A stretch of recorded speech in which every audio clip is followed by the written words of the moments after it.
This figure 18-45 shows the requirements for the disconnecting means used to disconnect motors rated at 40 horsepower DC or 100 horsepower AC. Now, reviewing the disconnecting means, it's an isolation switch.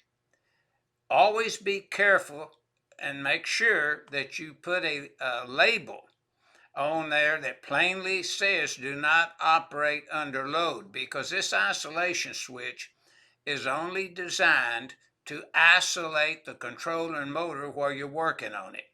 So the disconnecting means a general use or isolation switch for stationary motors rated 40 horsepower or more DC, or stationary motors rated 100 horsepower or more alternating current.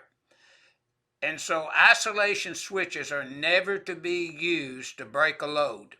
Just, I know that you know this, but please remember it, because it can be very dangerous if someone walks up to that switch not realizing that it's just an isolation switch. And that's what this figure 18-45 is illustrating.